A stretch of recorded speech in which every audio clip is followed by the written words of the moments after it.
19 de agosto de 1953, Teherán. Un hombre llamado Chaban Javari, le decían Chaban Bimok, literalmente Chaban el sin cerebro, lidera a un montón de gente, una turba armada con palos y piedras por las calles de la capital iraní. Es un tipo grande, grande así, mamadísimo, así como que de circo, un matón de barrio conocido en todo Teherán.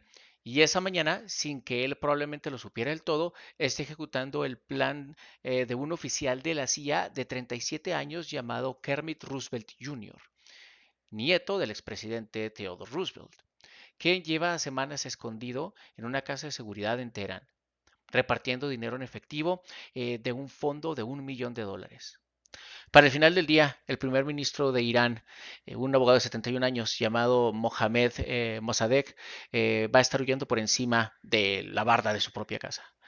Y la Agencia Central de Inteligencia de Estados Unidos va a completar, con la ayuda británica y la participación de otros oficiales iraníes, políticos y demás, uno de esos primeros y más importantes derrocamientos encubiertos de forma exitosa en un gobierno extranjero.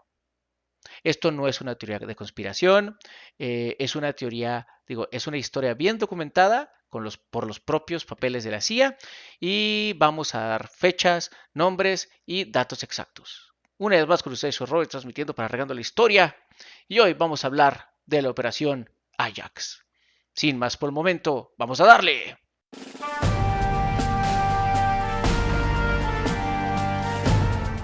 Para entender bien lo que pasaba en 1953 hay que retroceder más de medio siglo.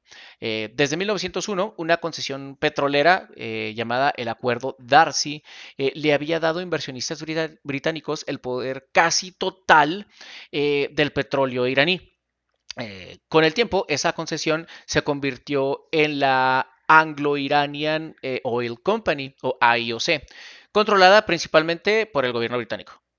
Era la más grande del mundo, de hecho, de las que daban más dinero, de las más rentables, y el gobierno de Irán recibía, según algunos cálculos de la época, una fracción mucho menor de lo que le tocaba, considerando que se supone que esto era anglo-iraní.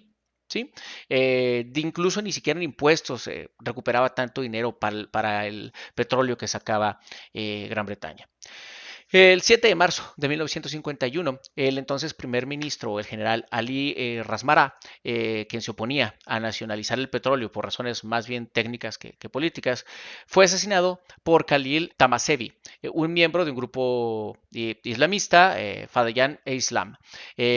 Con Rasmara fuera del camino, el parlamento iraní, el Majlis, aprobó la ley de nacionalización petrolera el 15 de marzo de 1951, ratificada después por el Senado el 20 de marzo. El 28 de abril de 1951, el Majlis decidió o eligió como primer ministro, por una votación de 79 contra 12, a Mohamed Mossadegh, un abogado aristócrata de la dinastía Qajar, con doctorado en la Universidad de Lausana en Suiza y una de las voces más firmes del movimiento nacionalista. La ley de nacionalización o expropiación, como le llamamos nosotros, del petróleo, quedó completamente firme el 1 de mayo de 1951, con la firma del propio Shah. Nacía así la Compañía Nacional Petrolera Iraní, la NIOC, reemplazando a esta anglo-británica. Gran Bretaña recibió, por supuesto, la noticia de bastante mala manera, reaccionó con furia, impuso un boicot mundial al petróleo iraní. Porque obviamente me voy a enojar porque me quitas lo que me robé. Claro que sí, muy británico el asunto. Llevó incluso, esto me suena siempre descarado, pero incluso llevó el caso a la Corte Internacional de Justicia y lo perdió. Hasta eso, de pérdida, lo perdió. Y llegó a considerar una intervención militar directa para retomar la refinería de Abadán, aunque el gobierno laborista de Clement Attlee finalmente no lo ejecutó, o al menos no así. Cuando Winston Churchill y los conservadores volvieron al poder en Gran Bretaña en octubre de 1951, la postura se endureció todavía más. Y aquí viene un punto clave que casi nunca se cuenta bien. El gobierno de Estados Unidos, bajo el presidente Harry Truman, se negó repetidamente a apoyar un golpe de Estado o una intervención contra Mossadegh. ¿sí? O sea, ya ven que están metidos con la cuchara en todos lados. Pues en esta ocasión, la verdad no les llamaba mucho la atención esto de ir en contra del régimen de Mossadegh. Documentos desclasificados apenas en 2017 confirman que la Foreign Office británica ya venía presionando a Washington desde octubre del 52 para hacer algo, para sumarse al golpe. Truman y su secretario de Estado, Dean Atkinson, rechazaron esa propuesta en más de una ocasión, priorizando en cambio que la Unión Soviética no sacara ventaja del conflicto, porque recordemos que a cada cosa que le echa un ojo a Estados Unidos, la Unión Soviética tiene también el ojo puesto, al menos históricamente. ¿Va? Ahora, Truman veía el conflicto como una disputa comercial legítima y trató de mediar incluso recibiendo a Mossadegh en Washington en 1951. Pero todo eso cambia en enero del 53, cuando Dwight D. Eisenhower asume la presidencia, con John Foster Dulles como secretario de Estado, y crucialmente con el hermano de este último, Allen Dulles, que está al frente de la CIA. Antes de la operación, que todos conocen, hubo un intento previo más oscuro y menos conocido, que casi nunca aparece en los resúmenes o en los videos de historia. El 19 de abril de 1953, el general Mahmoud Asfaroush, jefe de policía de Teherán y un hombre de absoluta confianza de Mossadegh, fue secuestrado por un grupo relacionado con el general Fazlollah Zahedi, el mismo militar que meses después, curiosamente, sería instalado como primer ministro tras el golpe. Como que andó haciendo un victoriano Huerta un poquito. Y a un ex colaborador de Mossadegh convertido en opositor, Mozaffar Baghai. Eh, Ashartus fue torturado y asesinado.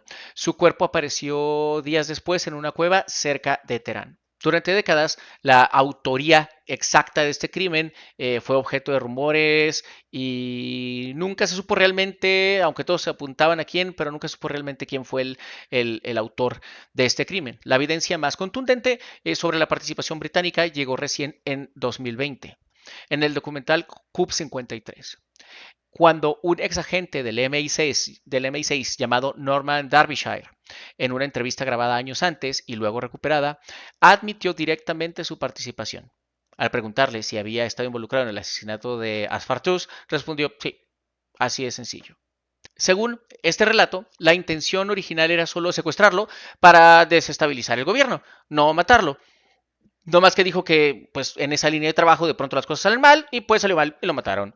Y que un joven oficial se le disparó tras un intercambio de insultos sobre el Shah. Pero el historiador Stephen Dorrell, entre otros, ha argumentado que la muerte fue intencional desde el inicio. Históricamente no se destacan ni la CIA ni el MI6 por secuestrar gente para dejarlos vivos. Al menos no si no los van a refundir en Guantánamo o en algún otro lado olvidado por Dios para jamás volverlos a ver. Obviamente hasta la fecha no sabemos claramente qué pasó, pero es muy fácil asumir que simplemente lo querían muerto. No sería el primero y no va a ser el último. El nombre código de la operación estadounidense era Spayax, que la gente terminó abreviando a Ajax nada más porque el TPU es como que mudo, ¿no? El nombre en código británico era Operación Boot. El 4 de abril de 1953, el subdirector de la CIA para asuntos de planes, Frank Wisner, convenció a Allen Dulles de aprobar un fondo de $1 millón, una cifra, la verdad, bastante grande para esa época y para ese tipo de operación, destinado, en palabras del propio documento desclasificado, a lograr por cualquier medio la caída de Mossadegh. El oficial elegido para dirigir la operación en terreno fue Kermit Roosevelt Jr., nieto de Theodore Roosevelt, quien llegó de manera encubierta a Teherán el 19 de julio de 1953, viajando bajo el alias de James Lockwood. El plan era relativamente simple sobre el papel que él iba a desempeñar en la operación. Básicamente iba a convencer al Shah de firmar dos decretos reales. Uno destituyendo a Mossadegh como primer ministro y otro nombrando en su lugar al general Fazlollah Zahedi, el mismo militar vinculado al asesinato de Asfartus meses antes. Aquí hay que hacer una pausa sobre Zahedi. Durante la Segunda Guerra Mundial fue arrestado por fuerzas británicas durante 1942, acusado por simpatías pro-nazis y de coordinar con Alemania un posible levantamiento tribal contra la ocupación aliada de Irán. Este es el hombre que Estados Unidos y Gran Bretaña eligieron para reemplazar al primer ministro elegido democráticamente. ¿Sí? El presidente Eisenhower no participó directamente en las reuniones donde se planeó la operación y básicamente recibió el update, así las reuniones, simplemente los reportes orales y no lo discutió nunca formalmente ni con su gabinete, ni con el Consejo de Seguridad Nacional, ni nada por el estilo. Esto no significa que Eisenhower no lo aprobara. De hecho, lo aprobó y simple y llanamente, ¿no? A lo mejor sin saber, pero lo aprobó. Y no creo que no hubiera sabido, la verdad. Depende mucho de la fuente a la que le pregunten. Pero sí refleja la estructura de negación plausible con la que se diseñó. Como yo no sabía nada, no fue completamente el presidente, ¿no? Que es muy común en este tipo de operaciones encubiertas. El plan original era ejecutar el golpe en la madrugada del 15 de agosto de 1953. El coronel Nematola Nasiri de la Guardia Imperial fue el encargado de entregarle personalmente el decreto de destitución a Mossadegh y arrestarlo. Pero Mossadegh ya sabía lo que venía, según las fuentes, gracias a su propia red de inteligencia dentro del gobierno y sus espías. Y cuando Nasiri llegó a su residencia, fue el propio Nasiri quien terminó arrestado. La noticia de golpe de estado fallida se esparció rápidamente por todo Teherán. El Shah, quien había estado esperando nervioso el resultado en su palacio para ver a qué lado se hacía, entró en pánico, fletó en un avión y huyó primero a Bagdad y después a Roma, convencido de que su reinado había terminado. Para los operativos de la CIA en el terreno, la situación se volvió sumamente peligrosa. La policía iraní ya estaba buscando activamente a los conspiradores y espías, y varios colaboradores locales habían sido de hecho ya arrestados para entonces. En Washington, algunos funcionarios propusieron de hecho abandonar la operación. Decían, no, pues saben que esto ya se quemó, no salió a la primera, perdimos el elemento de sorpresa, ya estuvo aquí. Pero Kermit Roosevelt, contraviniendo esas instrucciones, se negó a retirarse y decidió seguir adelante con los recursos y contactos que le quedaban. Durante los siguientes 3 días, Roosevelt y su red local trabajaron para reorganizar el intento. El 19 de agosto de 1953, la CIA puso en marcha algo particularmente cínico. Organizó dos tipos de multitudes apagadas, dos grupos de choque, dos movimientos aparte. ¿Sí?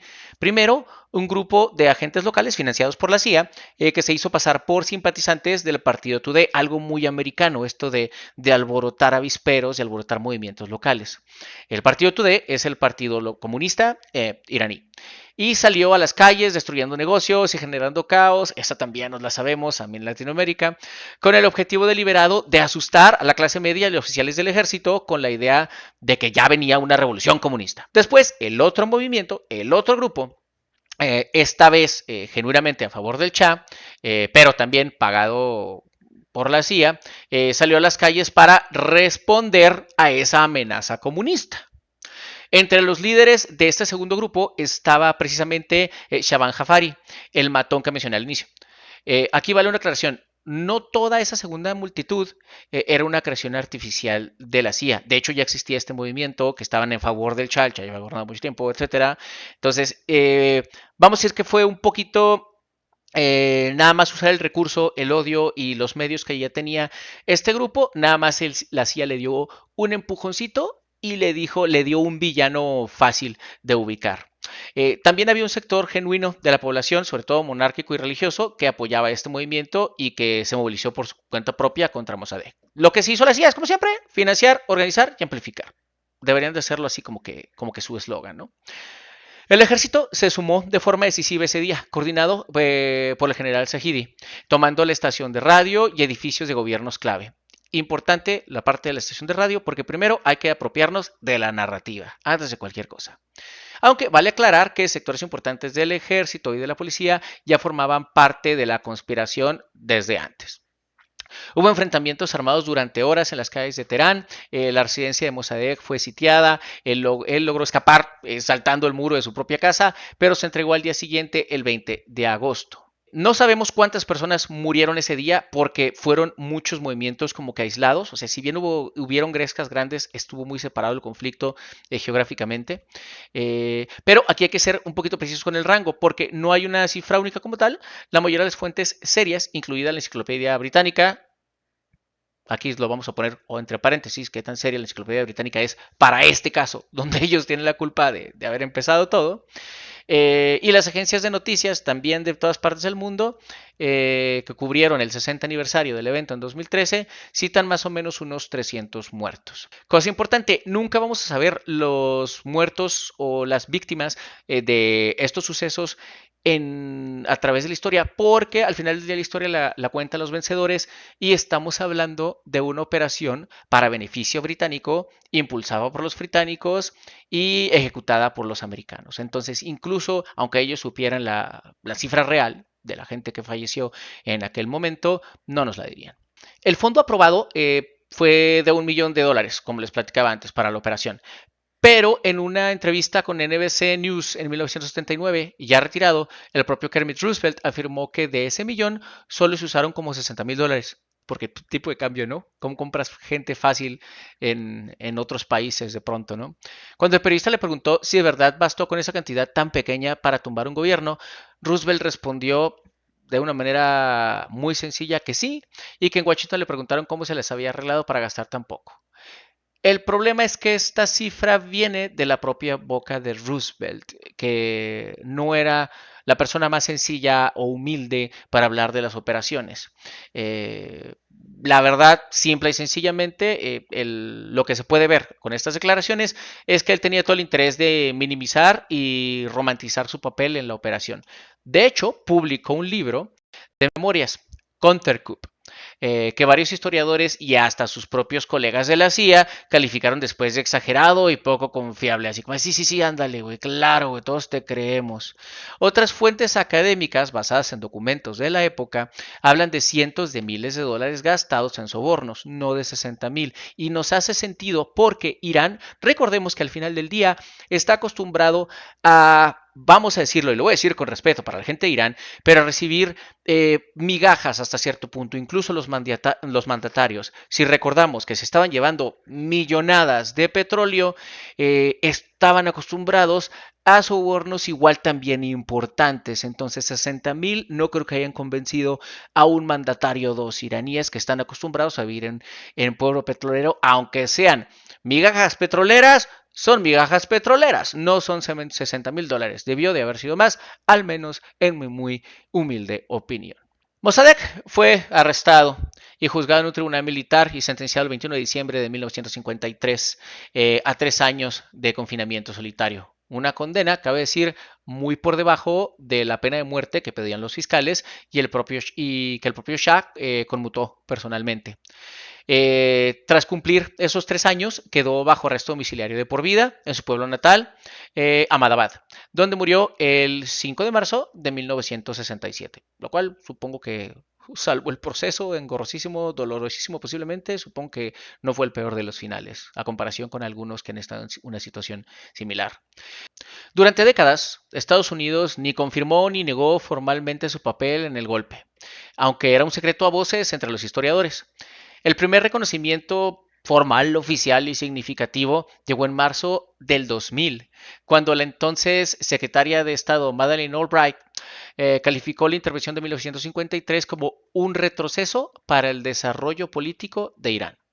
Aunque vale aclarar que esas palabras no constituyeron una disculpa formal. Básicamente nomás dijo, pues sí, sí, estuvo muy mal. Retrocedió mucho Irán ese día, sí, qué caray.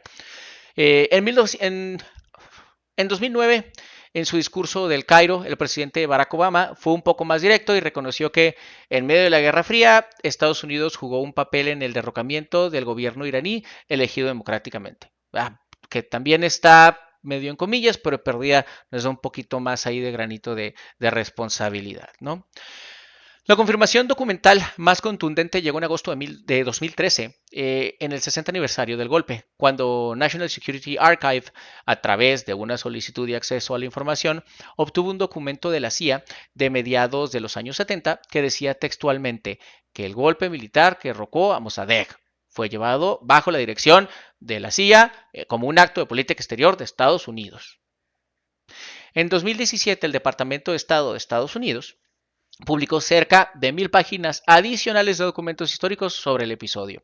El golpe de 1953 se convirtió, para bien o para mal, en una referencia directa para la CIA, porque esa fórmula le funcionó y al año siguiente, en 1954, la agencia organizó una operación con una lógica similar de acción encubierta y guerra fría para derrocar al gobierno de Guatemala. Aunque fue una operación distinta por su propio diseño, por su naturaleza, las bases eran un poquito un copy-paste de lo que había pasado en 53. Pero bueno, para que puedan explorar un poquito más la operación Ajax desde otros puntos de vista, para que la puedan hasta cierto punto experimentar, les recomiendo, si les gustan leer, pueden leer All the Shah's Men de Stephen Kinzer de 2003, probablemente el libro más citado en inglés sobre el golpe y escrito por un periodista con acceso a múltiples fuentes primarias. Counter Coup, The Struggle for the Control of Iran, de Kermit Roosevelt Jr., que son las memorias del propio operativo en el lugar. Les digo, obviamente un poquito romantizadas por él mismo para verse quedar bien. Está un poquito muy parcial y autopromocional, pero les puede servir para conocer un poquito los hechos. Respecto a películas, pueden ver Coup 53, es un documental de 2019 de Taghi Amirani. Es una muy buena investigación, les recomiendo que lo vean. Y Argo, de Ben Affleck, de 2012.